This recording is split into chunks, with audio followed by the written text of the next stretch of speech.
ये बात सही है कि आप जल्दी में हैं बिहार के मुख्यमंत्री बनने की? बिल्कुल नहीं, मैं जल्दी में हूं कि बिहार में एक ऐसी सरकार बने जो अगले 10 साल में बिहार को देश के सबसे गरीब और पिछड़े राज्य से निकालकर देश के 10 अग्रणी राज्यों में शामिल कराए।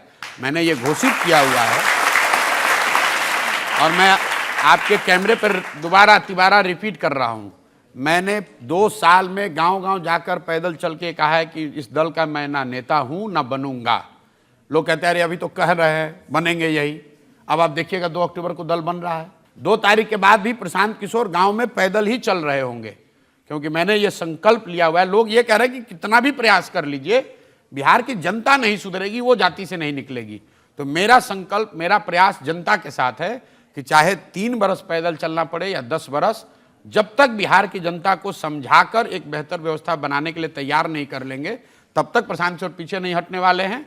आप ये मान कर चलिए कि मैं पूरा इसके लिए संकल्पित हूं, एकदम पीछे नहीं हटूंगा। और निश्चित तौर पर बिहार की जनता को ये बात समझ में आ रही है। हमने अगर 2 साल में कभी ये भी कहा हो कि किसको वोट देना है, मैं तो ये भी नहीं कह रहा हूं किसको वोट देना है, मैं पूरे जन स्वराज अभियान में बस इतना ही कह रहा हूं कि भाई आपने जिस किसी को वोट आज तक दिया, जिस बात के लिए वोट दिया, वो आपको थोड़ा या कम मिला है। अगर आपने मोदी को मंदिर के लिए वोट दिया, मंदिर बना। अगर आपने 5 किलो अनाज के लिए मोदी को वोट दिया तो बिहार में जितना भी भ्रष्टाचार है 4 किलो अनाज मिल रहा है। अगर आपने नीतीश को बिजली के लिए वोट दिया, बिजली बिहार में आ गई। अगर आपने लालू जी को पिछड़े वर्ग के आवाज़ और सम्मान के लिए वोट दिया तो पिछड़े वर्ग को आवाज़ सम्मान मिल गया।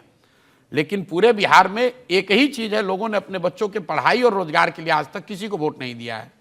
तो मैं जन स्वराज के तहत इतना ही कह रहा हूं कि जिसको वोट देना है दो, लेकिन वोट पढ़ाई और रोजगार के लिए दो, अपने बच्चों के लिए दो, नेताओं के बच्चों के लिए मत दो, मंदिर मस्जिद के लिए मत दो, जाति के लिए मत दो।